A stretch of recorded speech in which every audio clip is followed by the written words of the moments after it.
Welcome to Tea and Tarot with me, your host, Yashna. Each week I'll share what I've learned as I dive deeper into the world of tarot. I've got my cards in front of me, my cup of tea, and I can't wait to share this journey with you.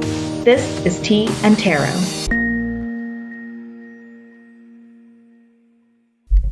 Welcome back to Tea and Tarot. This week I am going to be breaking down the High Priestess. Once again, I'll be starting this episode off with a tarot reading for myself, and then I will be jumping into the content. Just like last week, I have made myself a cup of matcha, this time in a mason jar, so people watching the video can actually see the beautiful matcha that I will be sipping on throughout this episode. I already talked about how matcha is high in antioxidants last time. It can also help lower blood pressure. It's especially helpful if your blood pressure is 130 or higher, and overall kind of helps prevent heart diseases. I don't really understand how, but maybe one day I'll be doing more of a deep dive into matcha since I do drink it so often. Cool. With that, let's jump into the tarot reading.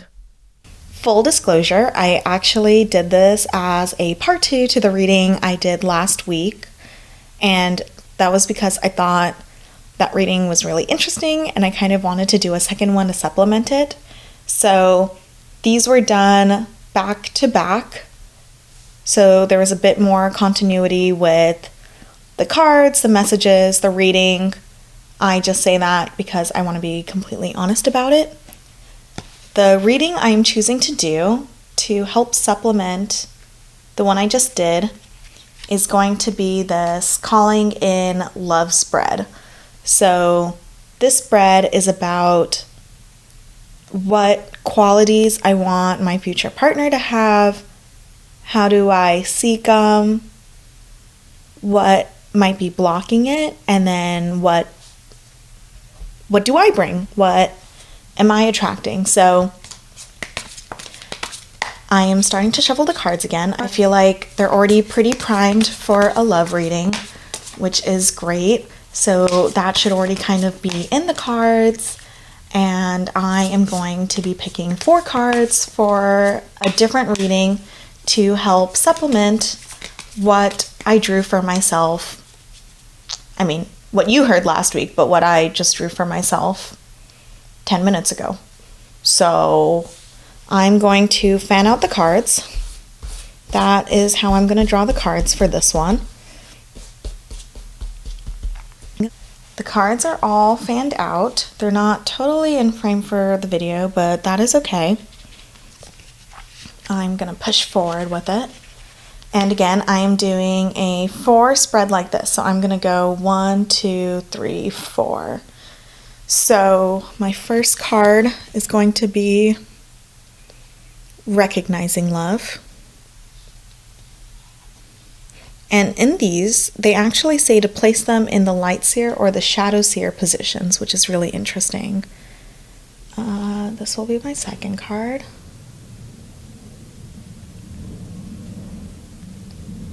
My third card will go down here. And then my fourth card. I'm going to move these out of the way. And then I will be revealing my spread.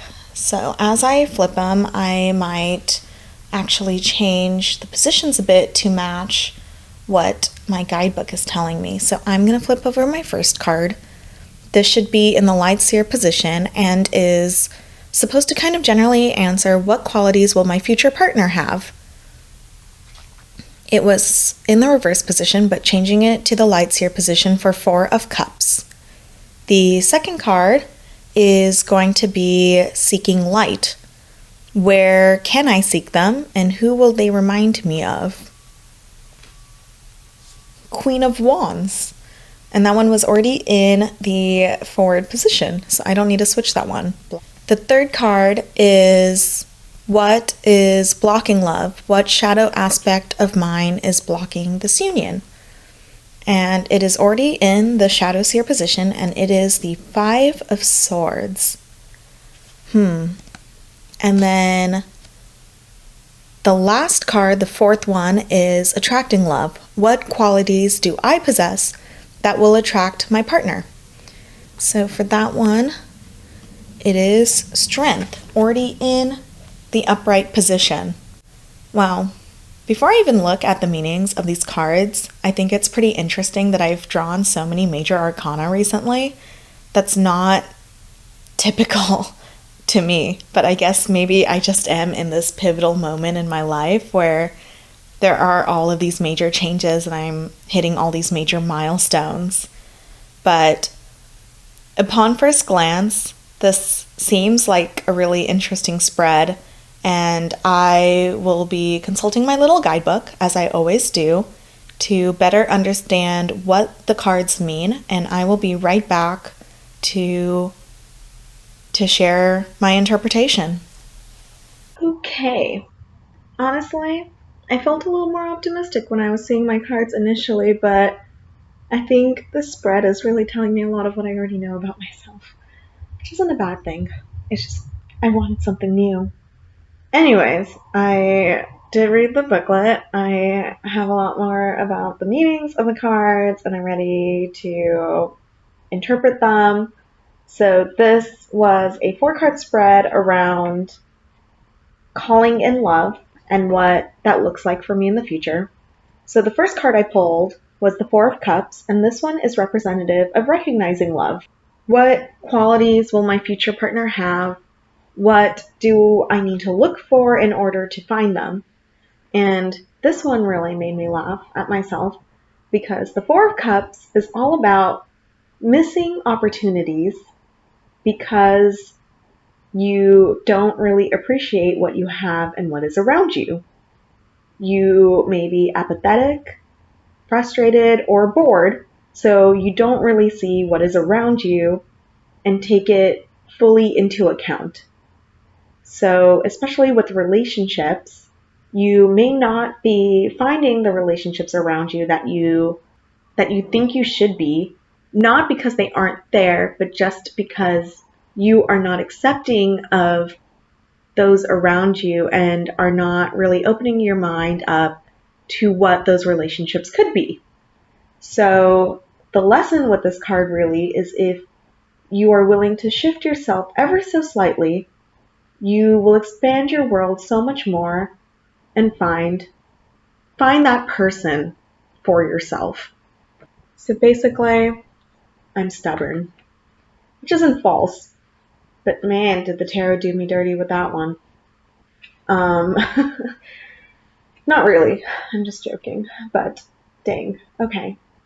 The second card I drew is the card for Seeking Light. Where can I find this love and who will it remind me of, or what will it remind me of? And the card I drew for that one is the Queen of Wands. She is full of creativity and passion. She lights up the world with an intense light that connects and inspires others. So I'm not 100% sure what this means, but I take it to mean that as I pursue my own passions, or as I look for people around me who are passionate about what they do, that is where I will find a partner or find that kind of relationship. Because the Queen of Wands is really someone who exudes charisma and confidence and helps inspire that in others. And honestly, that'd be a nice thing to have in my life, a little bit more of. So as I display that and as I find more people who display that for themselves, maybe that's where I'll find what I need. Or not need, but what I'm looking for. The third card in the spread is what is blocking love? What shadow aspect of mine is blocking this union or preventing me from finding someone? And the Five of Swords is really about conflict and loss and needing to build your own personal skills and confidence before you feel you can rely on others.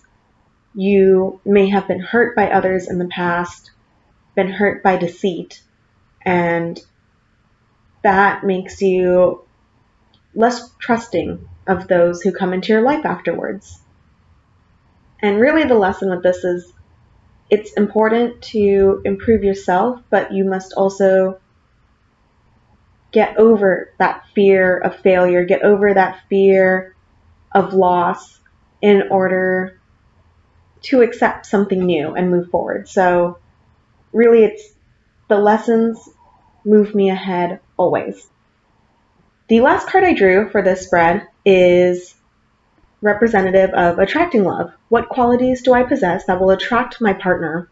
And for this one I drew strength, which just makes me feel happier, but it is about your own bravery, your own courage, what you showcase to others, and how you lead a life with calmness and compassion and grace.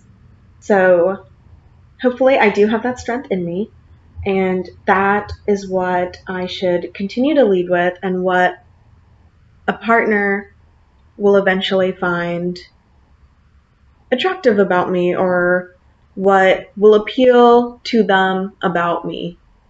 Wow, that didn't make any sense. But strength, my own strength, will be my biggest strength, which is kind of funny actually. Oh my god. Oh, I'm a little tired. I think I might be a little loopy as I'm doing this interpretation for myself, but yes, my inner strength and compassion will be what helps me find someone who really appreciates me for me. And that is my spread. I think I'm done with these love spreads. I did one last week that was not quite what I thought. This one was also not quite what I thought. I think both of them are telling me that I am in a good place right now, and it's okay to just take things calmly, and I do not need to find this partner right away. That's cool. Anyways, thanks for listening to me ramble on and say a bunch of things that personally I don't think made sense, but maybe when I listen back, it will be a little more coherent than I am initially thinking it is. Yeah.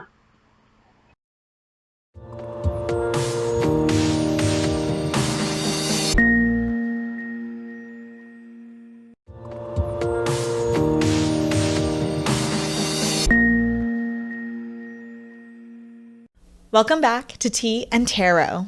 Today we are going to be continuing our journey with the Major Arcana, focusing on the High Priestess. The High Priestess is number 2 in the Major Arcana, following the Magician.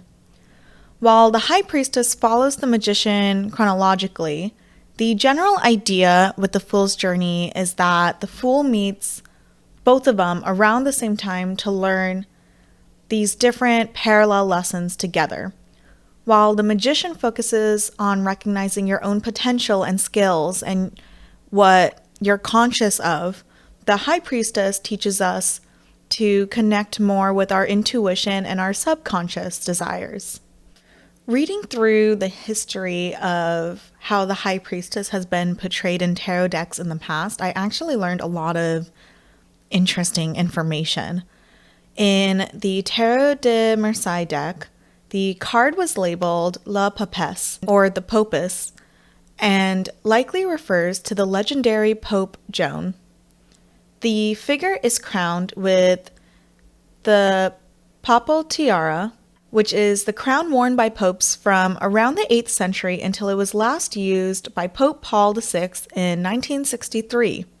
According to legend, Pope Joan was a woman who reigned as pope for 2 years sometime in the Middle Ages by tricking those around her into thinking she was a man during that time. Most modern scholars consider the story fictional, but it was heavily believed to be true for a very long time. Joan was a talented woman who had disguised herself as a man. Some believe so she could do the work she was doing, and some believe because her lover had asked her to. She rose through the ranks at the church and was later elected as pope, all while everyone else believed she was really a man. 2 years later, she gave birth during a procession, which revealed her true gender, and unfortunately she died shortly after. Causes unknown. Some believe it may have been murder, Some believe it was just natural causes. Following this, the church added procedures to ensure the Pope is actually male.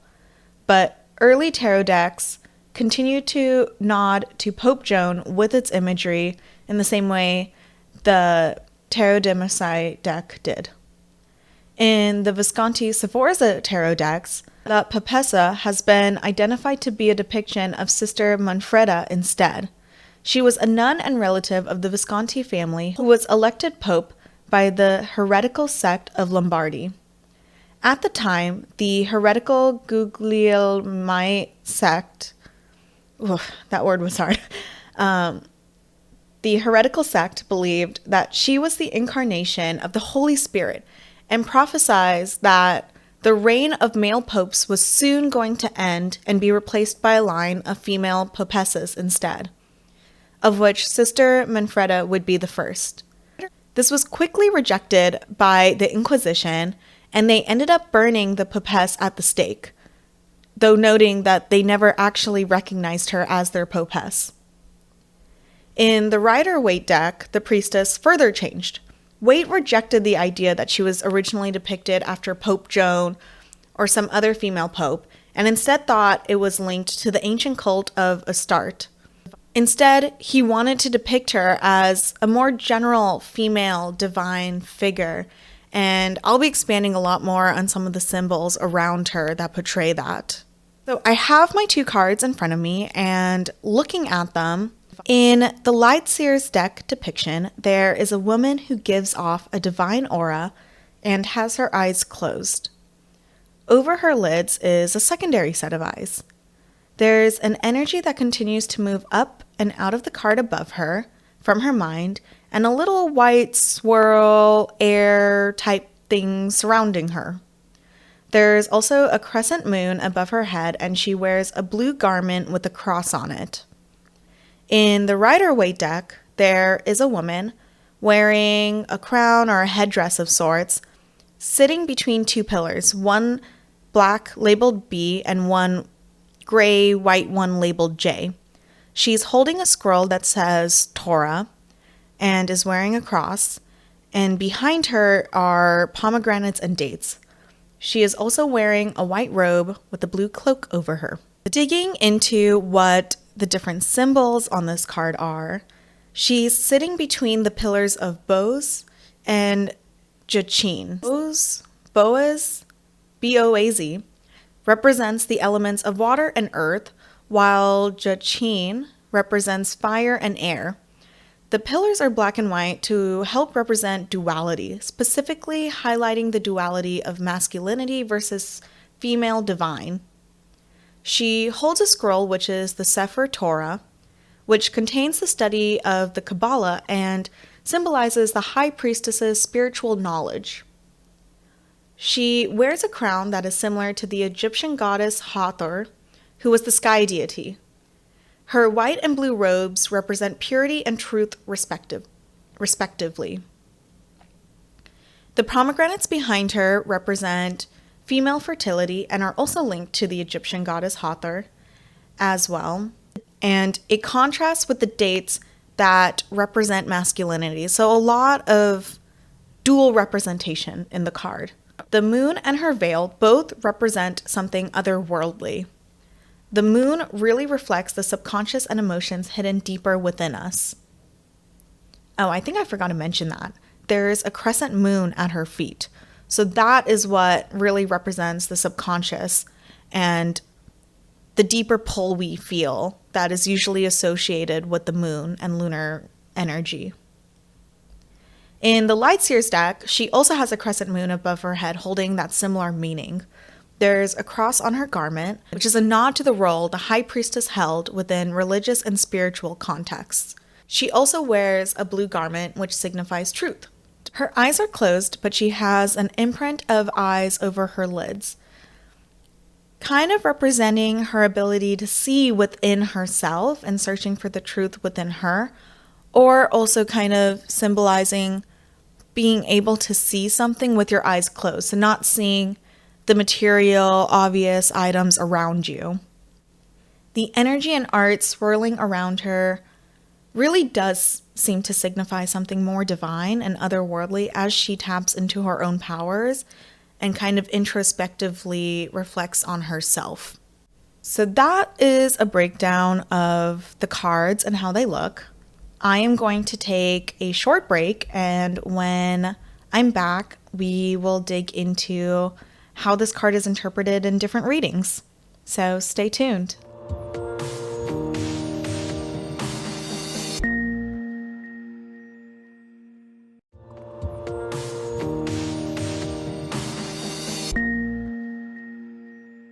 Okay, at the highest level, the High Priestess really represents exploring your spiritual side.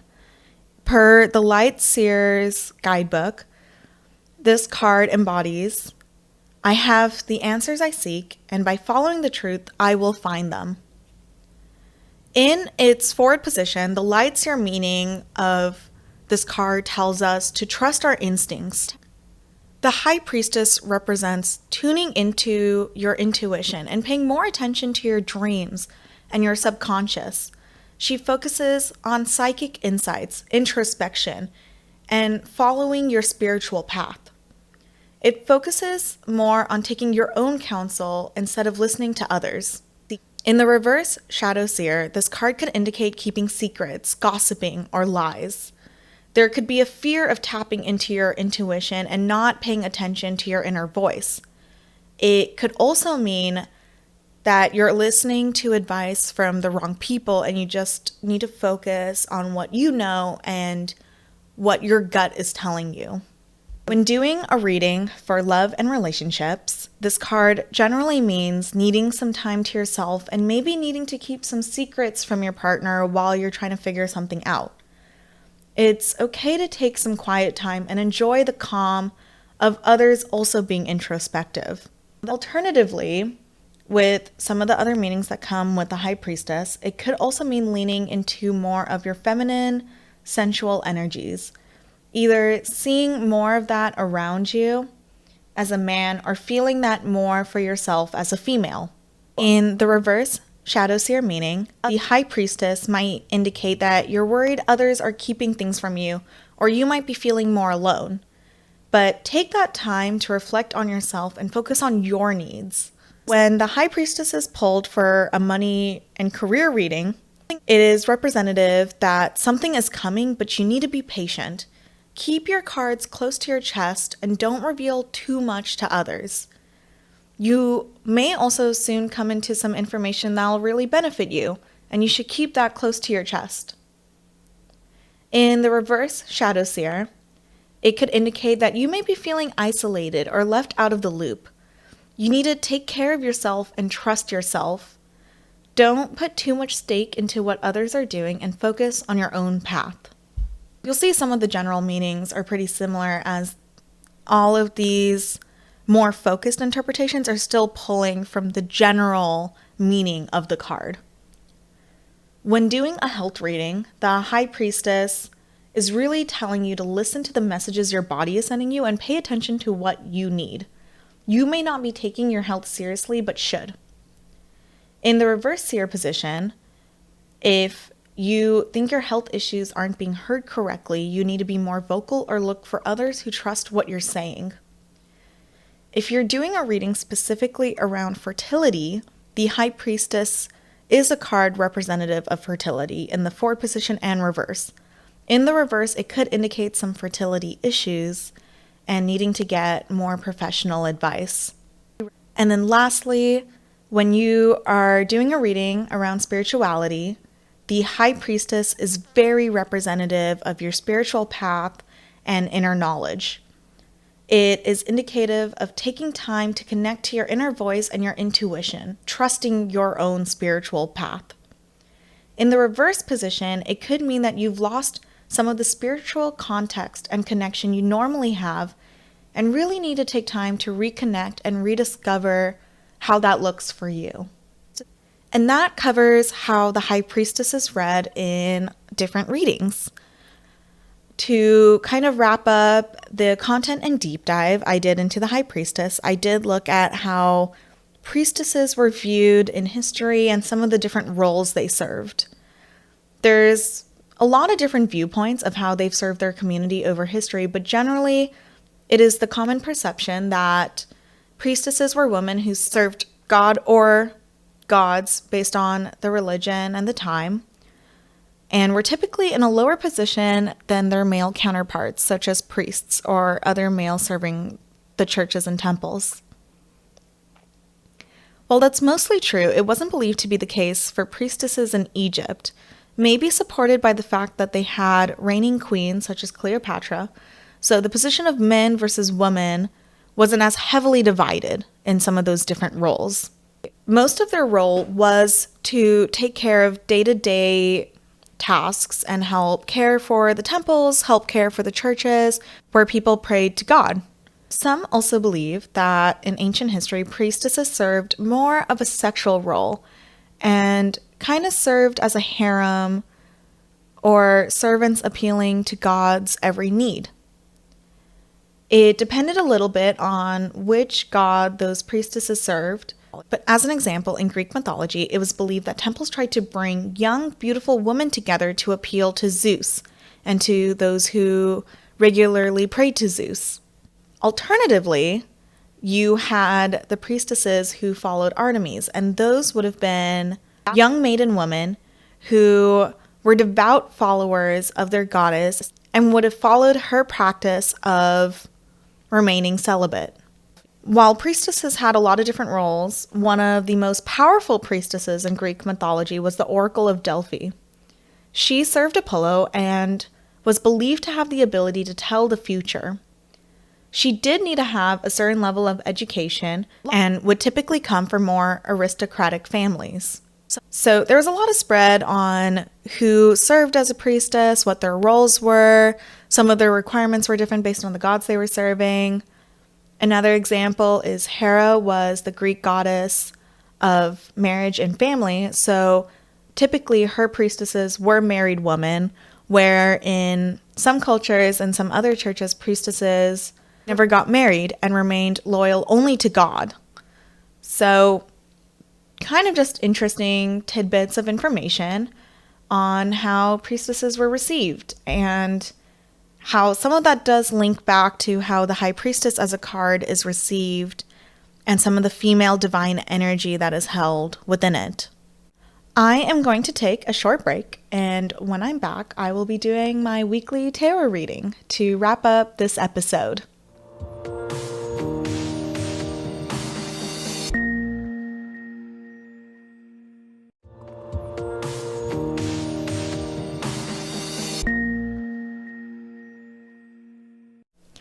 Thank you for tuning in to this episode. I will be taking a break and doing a shorter alternative episode next week for Thanksgiving. But after that, we will return back to the Fool's Journey, continuing on to the Empress. See you then. Thank you for listening to Tea and Tarot with Yashna. This episode was produced, hosted, and edited by me, Yashna Bunsel, and brought to you by Tea Time Podcasts. The tarot reading was done using the Lightseers deck by Chris Ann, and all card visuals are from the Lightseers deck and the Rider-Waite Smith tarot deck. Music was made using SoundRaw. Research was done using the Ultimate Guide to Tarot by Liz Dean, the Lightseers Guidebook, Wikipedia, and tarotguide.com. Join me next week for another episode of Tea and Tarot.